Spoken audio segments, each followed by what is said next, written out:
Meus irmãos, paz do Senhor, hoje vamos estudar nossa 13ª lição, nossa última lição desse trimestre, onde estudamos a respeito da vida cristã, desde o momento da nossa conversão até o dia que Jesus nos tirar daqui.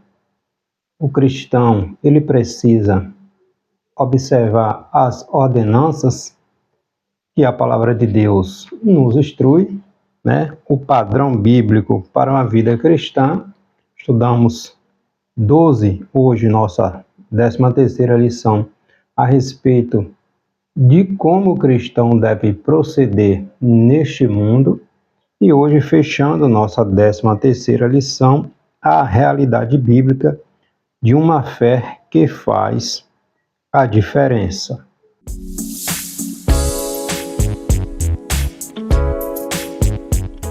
Vamos falar a respeito da fé do cristão. Se ele não tem fé, fica impossível ele chegar a Deus. Sem fé, é impossível chegarmos a Deus. Então, a palavra de Deus, ela nos orienta para sermos diferentes neste mundo, fazermos a diferença em nossa geração. Jesus nos tirou do mundo, nos encheu do seu Espírito Santo, nos orientou, nos purificou e nos enviou com a missão que iniciou no coração de Deus, para fazermos a diferença em nossa sociedade. A realidade bíblica de uma fé que faz a diferença. Nosso texto principal, texto áureo, está aqui na primeira epístola de Pedro, capítulo 2, versículo 12. Tendo o vosso viver honesto entre os gentios, para que, naquilo em que falam mal de vós, como de malfeitores, glorifique a Deus no dia da visitação, pelas boas obras que em vós observem. Resumo da lição: Deus espera que façamos a diferença na vida do próximo, demonstrando assim o poder de uma fé genuína. Qual o testemunho que nós estamos dando, né? Qual o testemunho que eu, que você estamos dando no meio da nossa família, no meio dos nossos parentes, entre nossos vizinhos? Nós precisamos ser sal, ser luz, fazer a diferença no meio da nossa família, dos nossos parentes, na nossa comunidade, onde Jesus nos colocou. Os objetivos da nossa lição: conscientizar de que o Evangelho nos direciona para Deus, saber que o Evangelho nos direciona para o mundo e ressaltar que o Evangelho nos direciona para a eternidade. Então, fazer a diferença implica ter pensamentos que tragam soluções, tá? Fazer a diferença implica ter pensamentos que tragam a solução de problemas. É ser uma pessoa que faz a diferença no reino de Deus. É viver diferente, é praticar os ensinos de Jesus diariamente. Uma vida de santidade, de exemplo, né, para os demais. O nosso texto bíblico de referência está aqui no Evangelho escrito por Mateus, capítulo 5, versículos do 13 ao 16. Vós sois o sal da terra, e se o sal for insípido, com que se há de salgar? Para nada mais presta, senão para ser lançado fora e ser pisado pelos homens. Vós sois a luz do mundo. Não se pode esconder uma cidade edificada sobre um monte, nem se acende a candeia e se coloca debaixo de alqueire, mas no velador, e dá luz a todos que estão na casa. Assim resplandeça a vossa luz diante dos homens, para que vejam as vossas boas obras e glorifiquem o vosso Pai que estás no céu. Então, ao longo desse trimestre, nós estudamos abordamos alguns pontos tidos como essenciais para a fé cristã, né? As temáticas, os temas que estudamos mostram a importância do Evangelho e da Palavra de Deus na vida do cristão, daquele que aceitou Jesus como seu Senhor e Salvador, mas precisamos fazer algumas observações, né? Algumas perguntas, como, por exemplo, que diferença o Evangelho pode fazer ainda nesta geração, né? A partir do meu e do teu testemunho. O que é que o Evangelho de Cristo ainda pode fazer nesta geração? Nós fomos alcançados pela graça de Deus. Está tudo bem? Acabou? Não vou me preocupar mais com o outro, com o próximo? É isso que a palavra de Deus nos ensina? De jeito nenhum, tá? Então, o primeiro tópico da lição, o Evangelho nos direciona para Deus, direciona a nossa fé. Temos paz com Deus, a boa notícia. O homem, a humanidade, desde o início da criação, o homem foi criado para adorar, para ter um relacionamento com Deus. Com o advento da queda, do afastamento, da quebra da aliança do homem para com Deus, a partir do pecado, das consequências do pecado, o homem, ele procura alguém ou algo para adorar. Quando ele se afasta de Deus, ele vai direcionar sua adoração para alguma coisa, para alguém. Nós observamos na história do povo de Israel, o povo hebreu, quando se afastava de Deus e adorar pedras, imagens, todo tipo de coisa. O homem desta sociedade, da nossa geração, ele adora a si próprio, tá? É o culto, o Deus ao eu, tá? Então há pessoas que colocam a sua fé em objetos, em coisas, quando deveria colocar a sua fé em Deus. Nós, cristãos, nós cremos no Deus vivo, Criador dos céus e da terra, e o adoramos. O Senhor é o nosso Deus, tá? O Senhor, em sua palavra, revela que a nossa fé deve estar nele e em seu poder. A minha fé, a tua fé, tem que estar alicerçada em Cristo. O autor aos Hebreus, capítulo 11, versículo 6, ele vai dizer: ora, sem fé é impossível agradar a Deus, tá? Porque é necessário que aquele que se aproxima de Deus creia que ele existe e que é galardoador daqueles que o buscam, tá?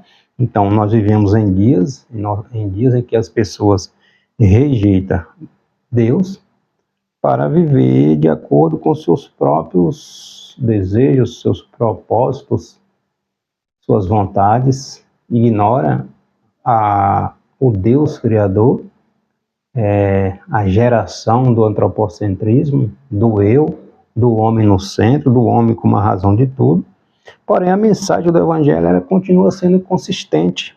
Ela não muda, né? Com o que Deus determinou sobre a nossa forma de confiar e onde depositar a nossa confiança. A palavra de Deus, ela segue inalterada. Aquilo que Deus diz sim, continua sendo sim. Aquilo que Deus disse não, continua sendo não, tá? Então nós cristãos, temos esta paz com Deus. O Criador manteve um relacionamento estreito com o primeiro casal. Gênesis vai registrar e sempre no final da tarde Deus vinha passear pelo jardim, conversar com Adão. Então existia esta aliança, este relacionamento, esta intimidade do Criador para com a sua criação, no caso Adão, né? Mas quando o primeiro casal pecou, se afastou de Deus, né? Mas Deus não abandonou. O homem foi expulso do jardim por causa do pecado, para evitar que ele comesse da árvore da vida, tá? Mas Deus mesmo estabeleceu os parâmetros pelos quais o homem poderia novamente se aproximar da sua presença novamente.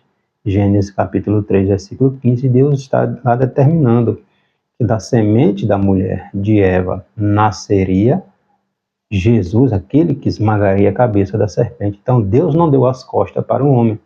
Apesar da desobediência, né, do pecado, Deus já tinha um plano para resgatar o homem de volta, tá? Então o homem, desde o início do primeiro pecado de Adão, o homem se esconde de Deus. Quando Adão pecou, o que foi que ele fez? Se escondeu, sentiu vergonha, se afastou de Deus. Tá? Então, desde o primeiro pecado, que o homem se afasta de Deus, desde o primeiro dia.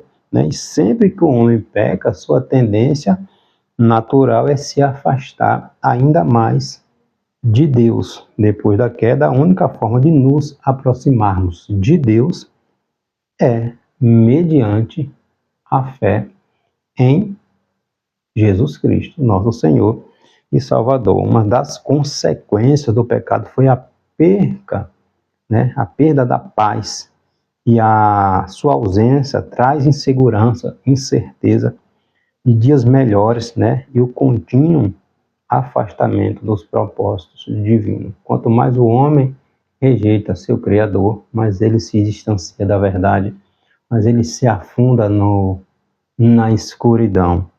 A boa notícia para nós, ou a boa nova, é que o Evangelho traz paz para a nossa vida. O Evangelho nos traz vida, nos traz segurança, né? O apóstolo Paulo vai dizer lá aos Romanos, capítulo 5, versículo 1, sendo, pois, justificados pela fé, temos paz com Deus por quem? Por nosso Senhor Jesus Cristo.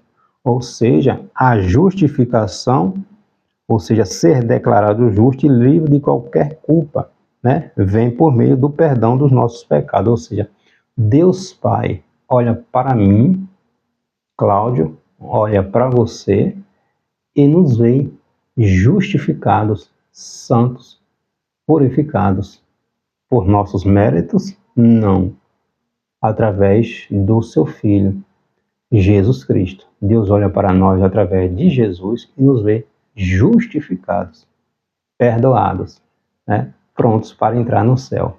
Somente através do seu Filho Jesus Cristo, né? Então, nós estamos livres da culpa, né?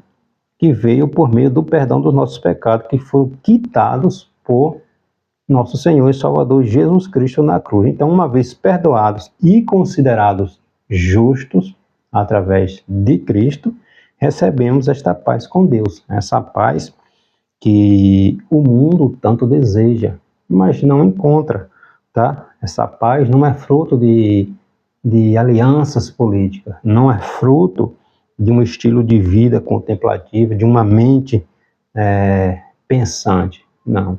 Essa paz, ela vem exclusivamente do nosso relacionamento com Deus, da nossa confissão dos nossos pecados, nosso reconhecimento que Jesus é o nosso Senhor e Salvador, tá? O segundo tópico, o Evangelho nos direciona para o mundo, as relações familiares, o meio ambiente e as relações familiares, sal e luz. Tá? Então o Evangelho nos direciona para o mundo. Como assim? Deus nos tirou do mundo, nos renovou, nos purificou, nos perdoou, nos restaurou, nos justificou e nos encheu do seu Espírito. Agora ele nos enviou ao mundo, não como mais parte dele, mas aquele que está no mundo para fazer a diferença. Sal e luz. O Evangelho nos conduz à interação com o mundo, contudo, de uma forma totalmente diferente, não mais como um participante das práticas condenadas por Deus, mas como pessoas que fazem a diferença em um ambiente tomado pelas trevas e em via de decomposição. Ou seja, o mundo está podre, está doente, está fedendo. O pecado, a natureza pecaminosa, a promiscuidade, a devassidão, né, é tamanha que o mundo está empodrecendo, tá? Jesus vai nos dizer lá em Mateus, capítulo 5, versículo 13, a respeito de sermos o sal. O sal é aquele que vai temperar para evitar que a carne apodreça. É aquele que vai dar sabor, que vai dar gosto. Então, o cristão, onde ele chega, ele faz a diferença. Entende? Então, o cristão ele precisa ser o sal da terra, ele precisa ser a luz. Jesus precisa brilhar, o Espírito de Deus precisa brilhar em nossas vidas, tá? Jesus vai dizer, vós sois o sal da terra, Mateus 5, versículo 13. O sal, nos dias de Jesus, ele era tão valioso, mas tão valioso que o Império Romano aceitava a sua utilização como moeda de troca, ou mesmo como pagamento, dado o valor que o sal tinha naqueles dias, tá? Principalmente para a conservação de alimentos. Jesus nos diz também para sermos luz, quando ele vai dizer que a luz não se coloca debaixo da cama, né? A luz ela é colocada no alto para que ela brilhe, para que todos que estão na casa saiam da escuridão. Então a luz torna real imagens que no escuro antes estava distorcida. Ela pode ser percebida em qualquer ambiente escuro, e as trevas, por mais densas que estejam, não conseguem vencer a luz. E é interessante, quando observamos esses ensinamentos de Jesus, quando ele vai dizer que a lâmpada, a luz, ela não fica debaixo da cama, debaixo do alqueire, ela é colocada em uma posição que clareia a casa inteira. Então a luz ela é tão extraordinária que quando ela está em um lugar, ela não precisa dizer, se autodeclarar, eu sou luz, eu estou aqui. Ela é percebida, ela é vista por todos que estão na escuridão, porque ela atrai, ela chama a atenção, ela revela aquilo que está nas trevas. Tá? Então, a luz do Espírito Santo que habita em nós, a presença do Espírito Santo de Deus, ela faz a diferença na vida das pessoas. Tá? O cristão, ele é moderado, ele tem o domínio próprio, ele vive direcionado pela palavra de Deus. Então, quando ele chega, ele precisa glorificar o nome do Senhor. Jesus tem que ser glorificado na vida do cristão. Ele não precisa alarmar para o canto do mundo, para todo mundo. Eu sou aqui, eu sou cristão. O próprio testemunho já faz uma grande diferença. E aqueles que estão ao nosso redor, eles percebem que há algo diferente em nós, tá? Então Deus espera que façamos a diferença onde nos colocou. Ser sal e ser luz é de grande responsabilidade, pois esses elementos existem com uma função, que é modificar o ambiente onde foram colocados, tá? Então, onde foi que Deus me colocou? Onde foi que Deus te colocou? Estou fazendo a diferença onde Deus me colocou?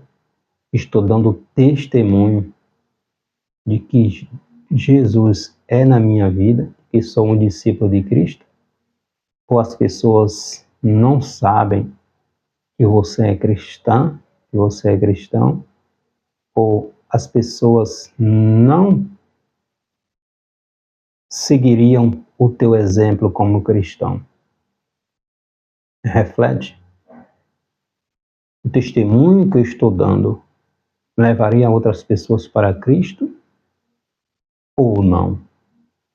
Então nós precisamos fazer esta reflexão, tá? E as relações familiares, um dos ambientes onde o evangelho faz a diferença é na família. Basta observarmos a luta incessante para que o padrão bíblico de família seja desfeito. a família tradicional, o modelo que Deus criou, macho e fêmea, homem e mulher, monogâmico, né, um só parceiro, está sendo atacada diariamente, né?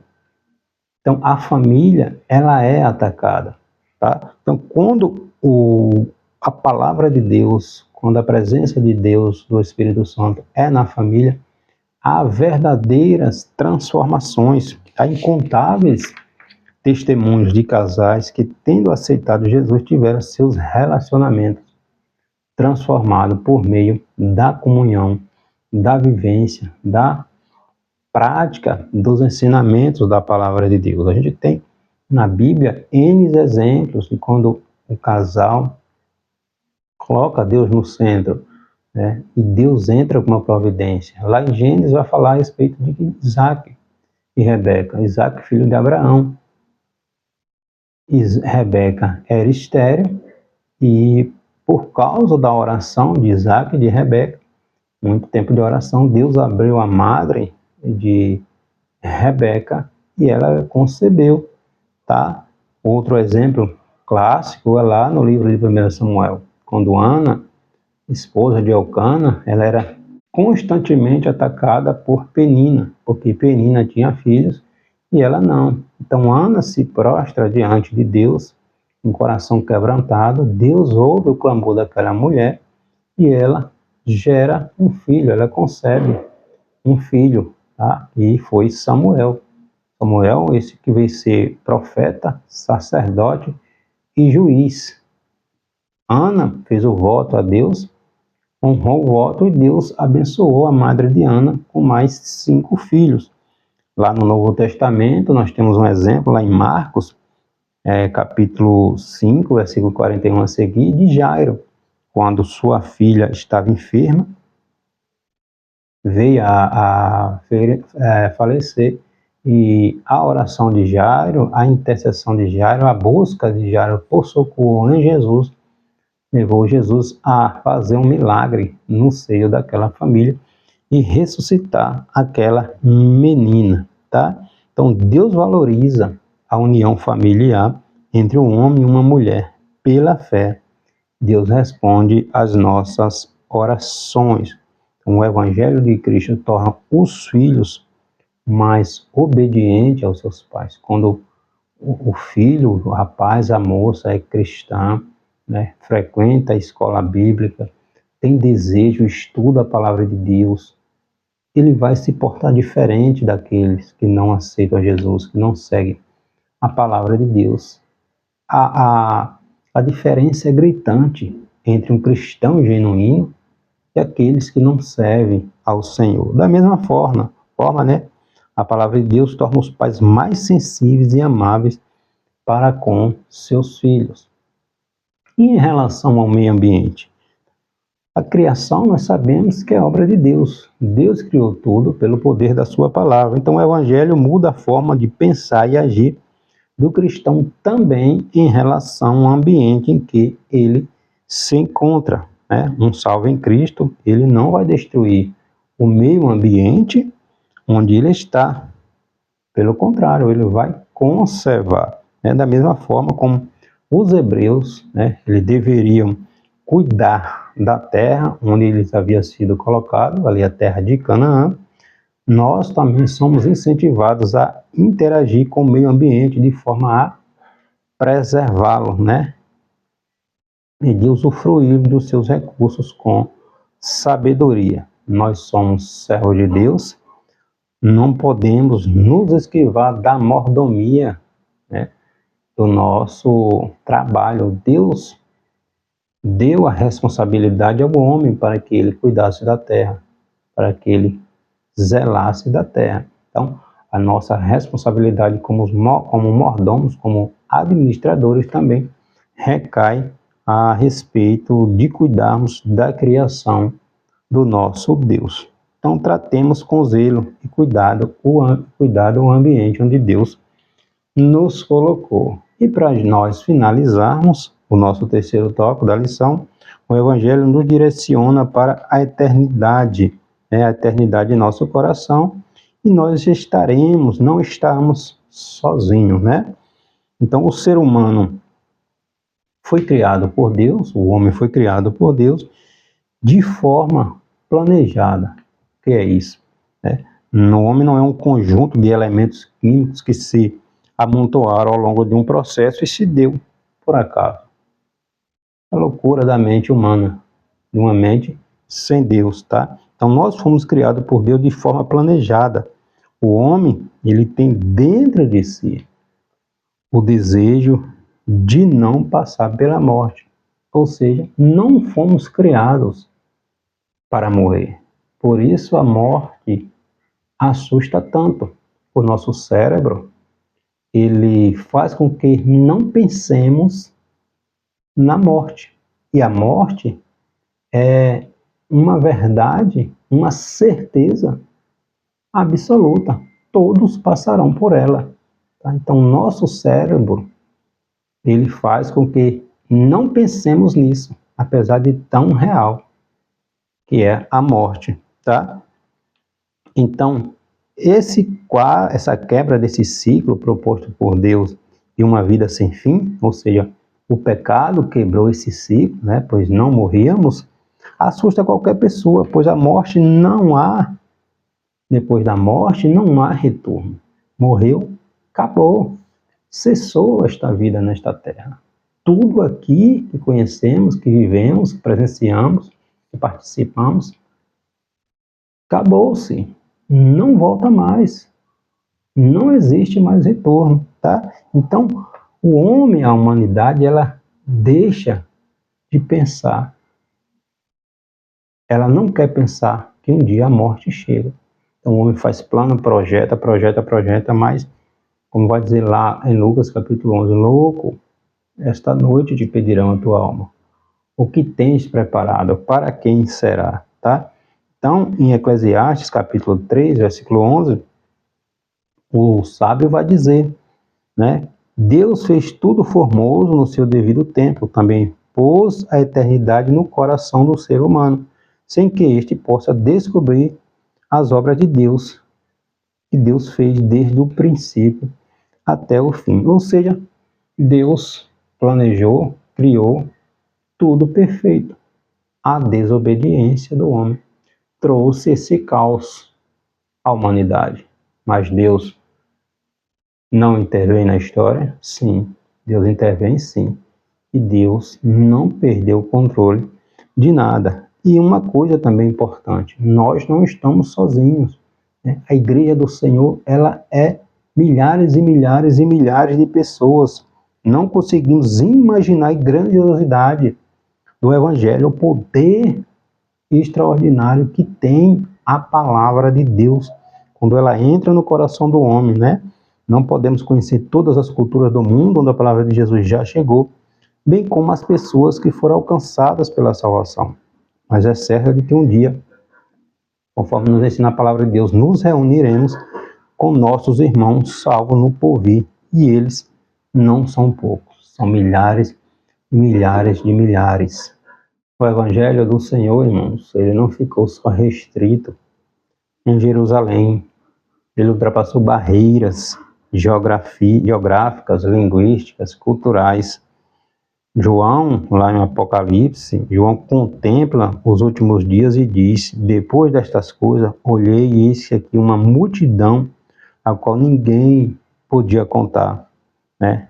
De povos, de todas as nações, tribos, línguas, que estavam diante do trono, perante o Cordeiro, trajando vestes brancas, com palmas nas mãos. Apocalipse, capítulo 7, versículo 9. Então, não estamos sozinhos neste mundo. A igreja do Senhor, ela prevalece. Ela prevalece pelo poder do Senhor Jesus na vida do crente. A igreja prevalece, ela marcha, ela avança, ainda que muitos desistam, ainda que muitos caem. Mas nós não temos dimensão da grandiosidade que tem o poder da palavra de Deus, tá? Então a igreja do Senhor Jesus Cristo, ela é muito maior do que imaginamos. Todos os dias temos a oportunidade, juntamente com nosso Senhor Jesus Cristo, com o seu poder, com a presença do seu Espírito Santo, de fazermos um mundo melhor, de fazermos a diferença em nossa geração. Façamos isso mediante o nosso testemunho pessoal, tá? Então, o padrão bíblico para a vida cristã, caminhando segundo os ensinos das Sagradas Escrituras. Quer fazer a diferença na tua geração, jovem? Observa os ensinamentos da Palavra de Deus e aplica no teu coração, e tu dará frutos extraordinários para a glória de Deus. Que Deus abençoe.